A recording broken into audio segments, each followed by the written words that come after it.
श्री महाप्रज्ञ गुरवे नमः। जिसके सांसों में रहता है शाश्वत शांति का स्पंदन, उस महाप्रज्ञ को वंदन, उस महाप्रज्ञ को वंदन। सत्य अहिंसा अनेकांत को अर्पित जिसका तन मन, उस महाप्रज्ञ को वंदन, उस महाप्रज्ञ को वंदन। जिसके सांसों में रहता है शाश्वत शांति का स्पंदन, उस महाप्रज्ञ को वंदन, उस महाप्रज्ञ को वंदन।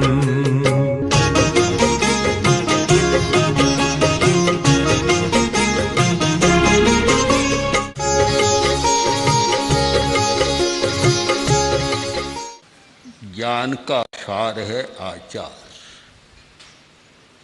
यह सूत्र हमें मिल गया, पर ज्ञान और आचार में कोई सीधा संबंध नहीं है। आदमी जानता है पर करता उसका उल्टा काम है। सार कैसे बने? सार कब बनता है? जब उसकी प्रक्रिया पूरी होती है, तब सार बनता है। सब जानते हैं कि दूध पड़ा है और जाकर हाथ डाले कि मक्खन निकल जाए तो निकलता नहीं है। दूध का सार है मक्खन, घी, सीधा नहीं निकलता है। उसके लिए एक प्रक्रिया है कि दूध को तपाओ,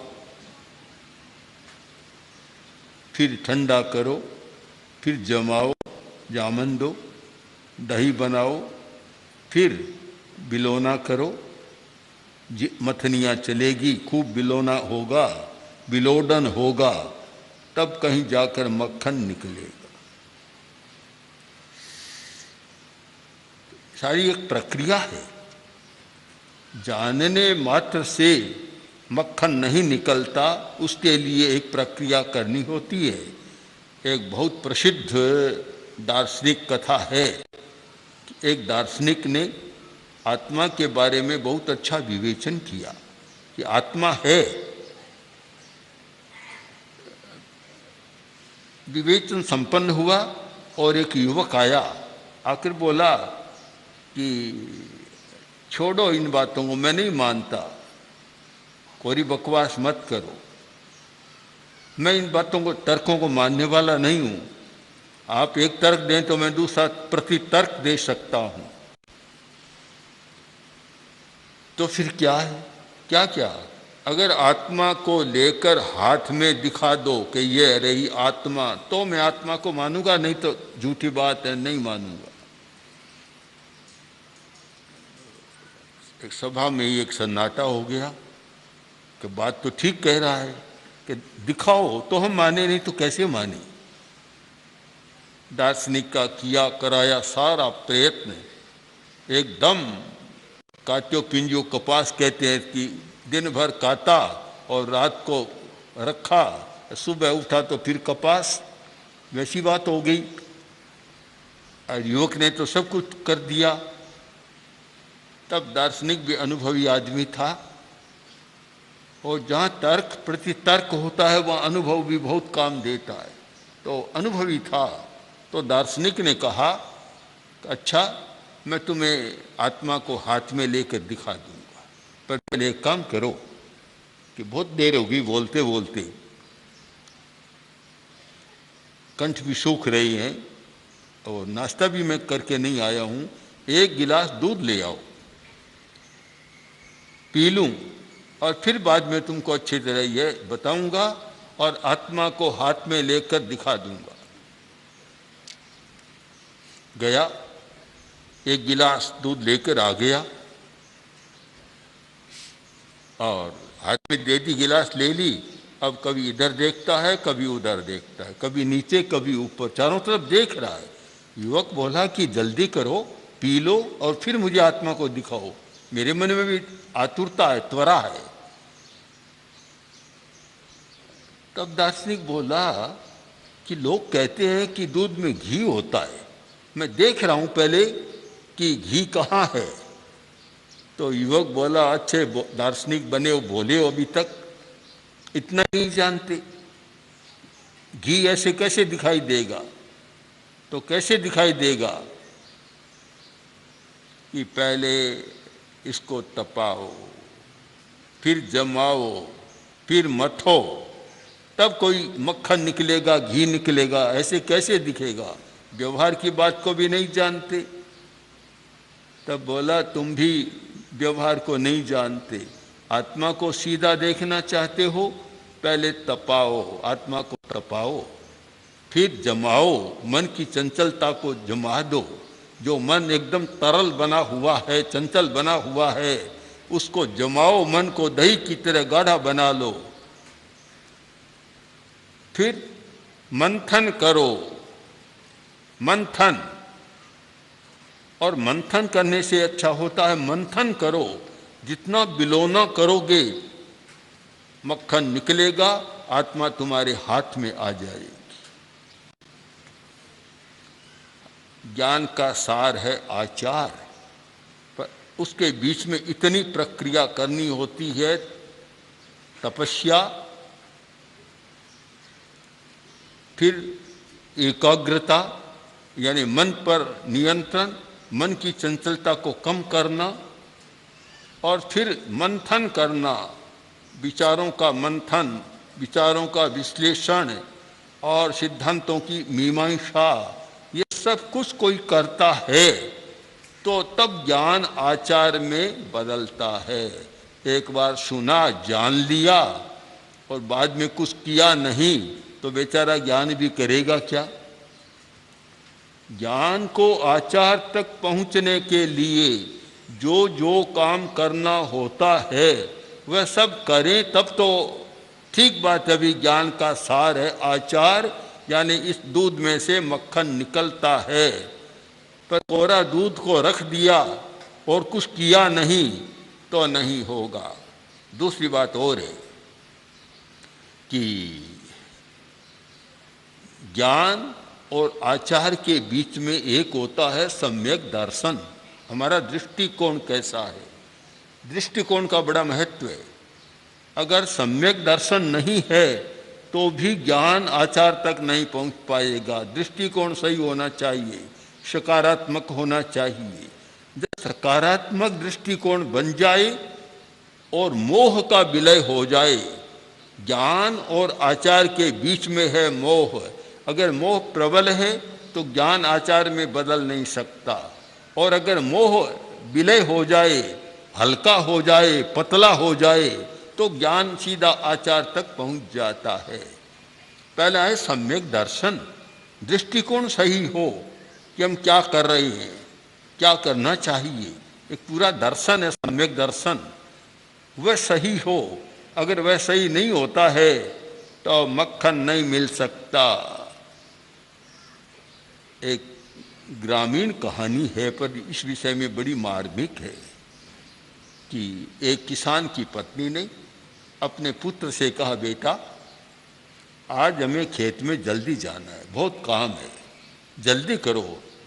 तो रोज मैं रोटी बनाती हूँ, बिलोना भी करती हूँ, आज एक काम तुम कर लो, रोटी मैं बना लूँ और बिलोना तुम कर लो तो जल्दी काम हो जाएगा।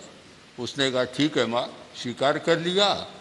उधर वह किसान की पत्नी रोटी बनाने लग गई और उसे बता दिया बिलोना करना है। हाथ में वह झेरनी मथानी दे दी और माटा बता दिया, बिलोना करने लगा। घंटा भर बीता, रोटी बन गई। अब वह बोली कि लाओ मक्खन लाओ, मक्खनियाँ लाओ, चौपड़ कर खाकर खेत में चले जाए। तो वो बोला माँ मक्खन तो अभी निकला ही नहीं है। अरे इतनी देर बिलोना किया और मक्खन कैसे नहीं निकला। आई, आकर देखती है, क्या देखा तो दो माटा पड़ा था। एक माटा था राबड़ी का और एक था दही का। अब मथानी कहाँ चली, राबड़ी के माटे में, उस पात्र में, महापात्र में मथानी चलती रही, बिलोना होता रहा, मक्खन कहाँ से आएगा? भिक्षु स्वामी ने जैसा लिखा है, जल मथिया घी आवे। अगर हिंसा में धर्म होता हो तो जल मथिया घी आवे, पानी को मथने से घी आ जाएगा। फिर तो घी आए कहाँ से? तब कह रहे बेटा ये क्या किया तूने, क्या किया, कि क्या क्या आपने कहा सो कर दिया, इतनी देर किया पर पता नहीं क्या बात है, मक्खन आ ही नहीं रहा है। अरे जरा ध्यान से देख, दही का माटा तो ऐसे ही पड़ा है, तूने राबड़ी के माटे में मथानी चला दी, जेरना मथानी चला दी। जब तक दर्शन भी सही नहीं होता तो ज्ञान आचार में नहीं बदल सकता। सम्यक दर्शन के बिना माटा में मथानी चलाने से मक्खन नहीं निकल सकता। तो उसके लिए सम्यक दर्शन की जरूरत है। ज्ञान है, हमारा दृष्टिकोण सही है, और फिर मथानी चल रही है, क्रिया हो रही है, चिंतन, मनन, मंथन, आत्मालोचन, ये सारी प्रक्रिया, स्वाध्याय, ध्यान, ये सब हो रहा है और मन की चंचलता को कम किया जा रहा है, तब कहीं जाकर ज्ञान आचार में बदलता है। बहुत कठिन काम है। जानना और आचार दोनों के बीच में मोह है, बड़ा जटिल काम है, बहुत जटिल है। दुनिया में अगर सबसे कोई कठिन काम है तो यह पढ़ना, शिक्षा कोई कठिन नहीं है, बहुत जटिल नहीं है। आदमी प्रयास करता है, जान लेता है, पढ़ लेता है, पढ़ाई कर लेता है, किंतु मोह को कम करना, मिटाना, यह अत्यंत दुष्कर काम है, बहुत कठिन काम है। रामायण में एक प्रसंग आता है कि कोई मंदिर था, शिव का मंदिर, पुजारी था और वह पढ़ रहा था, कुछ शिष्य भी बैठे थे, पढ़ा भी रहा था। तो उसमें आया कि ब्रह्मचर्यम दुष्करम दुष्करम दुष्करम। ब्रह्मचर्य का पालन दुष्कर है, दुष्कर दुष्कर 3 बार लिख दिया। उसने कहा रे क्या ऐसा दुष्कर है? लिखने वाले ने सही नहीं लिखा, काट दो इसको, कटा दिया। शिष्यों ने कहा कि गुरुदेव रहने दे, क्या नहीं नहीं गलत बात है। क्या ऐसा क्या बात है? भूख को सहन करना तो दुष्कर है, ब्रह्मचर्य को क्या दुष्कर है? लंबी कथा है, कथा के संक्षेप में हम जाएं तो कोई ऐसा प्रसंग मिला कि एक रात्रि को कोई स्त्री भटकी हुई उधर आई और कोई स्थान नहीं मिला, मंदिर में आ गई, बोली कि पुजारी से कि मुझे स्थान दे दो। उसने स्थान दे दिया। अब स्थान तो दे दिया, अब जैसे जैसे रात बीतती है वैसे वैसे विकल्पों का तांता शुरू हो गया और विकल्प यहाँ तक आए कि अनाचार की भावना जाग गई और जो दरवाजा था उसको खोलना भी शुरू कर दिया, खटखटाट किया। आखिर दरवाजा नहीं खुला, कुछ नहीं हुआ, पर जो मानसिक अवस्था ऐसी बनी, दूसरे दिन फिर सब पाठ शुरू हुआ तो कहा भी पहले वही पाठ लाओ, वही पाठ। क्या कि जो मैंने कटा दिया था कि ब्रह्मचर्यम दुष्करम दुष्करम दुष्करम, वह लाओ। मेरी भूल हो गई, मैंने जो अपने पूर्वजों का अपमान कर दिया, अवज्ञा कर दी। अब रात को मुझे अनुभव हो गया कि क्या होता है। लंबी कहानी सुने तो बहुत बुरा बीता था उसमें, तो रात को मेरा अनुभव हो गया। अब लो लिखो, मैं लिखाता हूँ कि ब्रह्मचर्यम अति दुष्करम अति दुष्करम अति दुष्करम, अति और जोड़ दिया साथ। पहले तो दुष्कर ही था, अब अति दुष्करम कर दिया। ये कारण क्या है? कारण है मोह। जब बीच में मोह आता है तो आदमी जानता हुआ भी पता नहीं क्या कर लेता है। बड़ा विचित्र काम है। हम सारा अटके हुए हैं ज्ञान पर, शिक्षा पर, पढ़ाई पर, और इसीलिए न तो अपराध मिटता, न दुख मिटता, और नहीं होता। दुख किस बात का होता है कि एक मोह का बंधन है, इसलिए दुख होता है। आप स्वयं जानते हैं कि दुनिया में हर दिन कितने हजार लोग मरते हैं, लाखों तक चले जाते हैं। प्रतिदिन लाखों जन्मते हैं, लाखों मरते हैं। जहाँ 6 अरब की आबादी है, कितने बच्चे तो जन्म लेते हैं, कितने मरते हैं। एक्सीडेंट होता है, समाचार पत्र में पढ़ते हैं कि अमुक का हुआ, खास बात नहीं, पढ़ ली कोई बात नहीं, ज़्यादा है भाई कैसे, अच्छा नहीं हुआ, बस इतना, बात समाप्त हो गई। वही जब अपने व्यक्ति का हो जाता है, वहाँ दुख का पहाड़ टूट पड़ता है। कारण कि जिसके साथ मोह का अनुबंध नहीं है, वहाँ जानकर भी दुख नहीं होता। दुख कहाँ होता है कि जहाँ मोह का अनुबंध है। अगर कोई दुख देने वाला है तो कोई दूसरा नहीं है, केवल अपना मोह है जो दुख देता है। सुख देने वाला भी कोई नहीं। जितना जितना मोह का विलय होता है, व्यक्ति को उतना सुख मिल जाता है। वियोग होता है, बड़ा दुख होता है, चला गया। कारण, उसके 2 कारण हो सकते हैं। एक तो मोह के कारण दुख होता है, और एक व्यावहारिक कारण है, सारी व्यवस्था गड़बड़ा जाती है, एक रिक्तता आ जाती है। बड़ी समस्या है। दोनों कारण है, व्यवहार का कारण भी है और मोह का कारण भी है। तो मोह दुख देने वाला मोह है।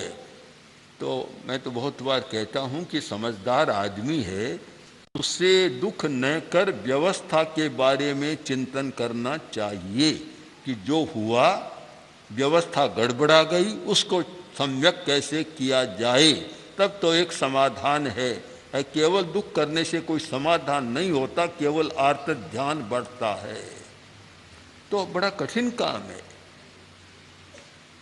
जीवन विज्ञान का जो प्रयोग चल रहा है, प्रेक्षा ध्यान का चल रहा है, वह क्यों चल रहा है? इसीलिए कि विद्यार्थी में प्रारंभ से ही मोह को कम करने का प्रशिक्षण, संस्कार निर्मित हो जाए। क्यों? जितनी शिक्षा है उसमें मोह को बढ़ाने का शिक्षण मिल रहा है। धन इतना है दुनिया में, कहाँ सोना होता है, कहाँ हीरा होता है, कहाँ फलां होता है, सब जानता है। और जब यह जानता है कि कौन कौन बड़ा आदमी है, तो मोह इतना प्रबल होता है कि स्वयं वैसा बनने की भावना जाग जाती है। मोह प्रबल करने वाला है। साथ में यह शिक्षण हो कि अच्छा आदमी कौन होता है, जो इनका संयम करता है, ज़्यादा परिग्रह नहीं रखता, अपनी आवश्यकता से ज़्यादा संग्रह नहीं करता, संयम करता है, दुनिया में अकेला नहीं है, अरबों अरबों आदमी है, दूसरे प्राणी भी हैं। अकेले को इतना इकट्ठा करने का कोई अधिकार नहीं, नैतिक अधिकार नहीं है। ये शिक्षण साथ में मिले तो ज्ञान आचार में बदल जाएगा। कोरा ज्ञान मिले तो फिर आचार वैसा हो नहीं सकता। ज्ञान भी होना जरूरी है, क्योंकि ज्ञान के बिना तो आचरण का प्रश्न ही नहीं हो सकता। इसीलिए 10वीं कालिक सूत्र में कहा, पडमम नाणम तवो दया, पहले ज्ञान और फिर आचार। तो ज्ञान के बाद आचार है। बीच में इतना जोड़ देना होता है कि बीच में है मोह का विलय, तब आचार बनता है। अन्यथा मिथ्या आचार भी, ज्ञान से मिथ्या आचार भी होता है। अगर मोह का उदय है तो आचरण मिथ्या हो जाएगा, है मोह का विलय है तो आचरण अच्छा सम्यक हो जाएगा। ज्ञान तो जरूरी है ही, ज्ञान के बिना तो कुछ नहीं होता। सबसे पहले ज्ञान। कुछ लोग एक ग्रामीण मित्र को सिनेमा घर में ले गए, पहले कभी गया नहीं था। आज भी ऐसे लोग मिल जाएंगे जो कभी सिनेमा घर में देखा ही नहीं है, गया नहीं था और बिठा दिया। अब शो शुरू होने वाला है, उससे पहले सारी बिजलियां बुझा दी। और वह गांव का आदमी चिल्लाया कि देखो कैसे मूर्ख आदमी हमें धोखा देने के लिए लाकर बिठा दिया। प्रकाश था, हम देख सकते थे, अब अंधेरा कर दिया, अब क्या देख पाएंगे। चिल्लाने लग गया। अब वह नहीं जानता था कि देखने की वहाँ प्रक्रिया क्या है। बिजली बुझाए तब दिखाई देता, बिजली हो तो दिखाई भी नहीं देता। पर जब जानता ही नहीं है, ज्ञान नहीं है, तो फिर आचरण की बातें नहीं आती। अब ज्ञान है, उसके बाद उससे एक सम्यक दृष्टिकोण का निर्माण करना होता है। सम्यक दृष्टिकोण, तब फिर सम्यक चारित्र का विकास हो सकता है। दृष्टिकोण का निर्माण, और सम्यक दृष्टिकोण के निर्माण में सबसे पहली बात आती है सम उपसम। उपसम, सम संवेग, निर्वेद, अनुकंपा और आस्तिक्य। सम उपसम यानी शांति, कषाय शांत रहे। कषाय शांत रहे तो ज्ञान आचार में बदल जाएगा। अगर कषाय शांत नहीं है तो जाना और अधिक अनाचार हो जाएगा। नहीं जानता था तब नहीं करता था, अब जान लिया कि ताले को कैसे तोड़ा जा सकता है, ज्ञान हो गया कि ताले को कैसे तोड़ा जा सकता है, तो चोर के लिए तो बड़ी सुविधा हो गई, अच्छी सुविधा हो गई कि अब आसानी से ताला तोड़ सकता है। कैसे भीतर की चीज को देखा जा सकता है, पकड़ा जा सकता है। यंत्र घुमाया, पता लग जाएगा नीचे क्या क्या छिपाया हुआ है। तो ज्ञान तो और समस्या बन गया। कोरे ज्ञान से नहीं, जब तक ज्ञान के साथ सम्यक दर्शन नहीं है तो ज्ञान और ज्यादा अपराध का भी निमित्त बन सकता है, अनाचार का भी निमित्त बन सकता है। हमारा दृष्टिकोण सम्यक बने, मोह कर्म का प्रबल विलय होता है, तब सम्यक दर्शन का विकास होता है। कर्मशास्त्र की भाषा में कहते हैं अनंतानुबंधी कषाय।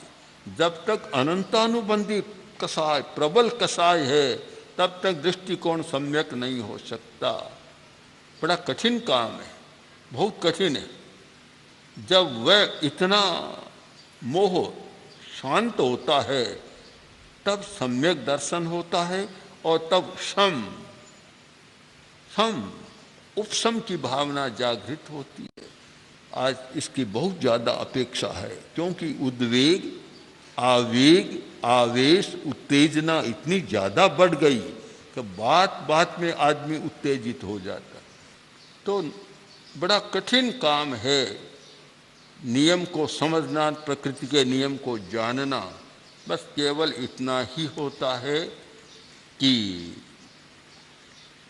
उसके साथ मोह तो रहता है, पर मोह के साथ साथ ये दूध के उफान पर छींटा देने का साधन भी हाथ में रहे, पानी भी साथ ले जिसे छींटा दे सके। वह उपशम की साधना, मोह विलय की साधना, और यही तो धर्म का सार है। धर्म का और सार क्या है?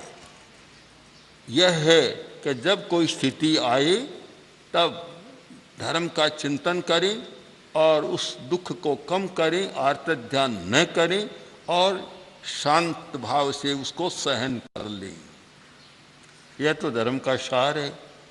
और धर्म करने वाला भी अगर ऐसा न करे तो फिर वह न धर्म का सार न ज्ञान का सार। इसलिए बहुत सुंदर वाक्य संक्षेप में कहा गया कि नाणस्य सारम आयारो, ज्ञान का सार है आचार। अब सूत्रकार सूत्र देते हैं, सूत्र है, सूत्र में संक्षेप होता है। अब उसका विस्तार समझने के लिए हमें सारी प्रक्रिया को समझना है कि ज्ञान का सार आचार कैसे हो सकता है। उस प्रक्रिया को जाने तो इतना महत्वपूर्ण सूत्र दे दिया कि जानो, दृष्टिकोण सम्यक बनाओ, सम्यक दर्शन का विकास करो, तुम्हारा दुख कम होगा। जो जाना है वह तुम्हारा आचार बन जाएगा। ओम ओम श्री महाप्रज्ञ गुरवे नमः। ओम श्री महाप्रज्ञ गुरवे नमः।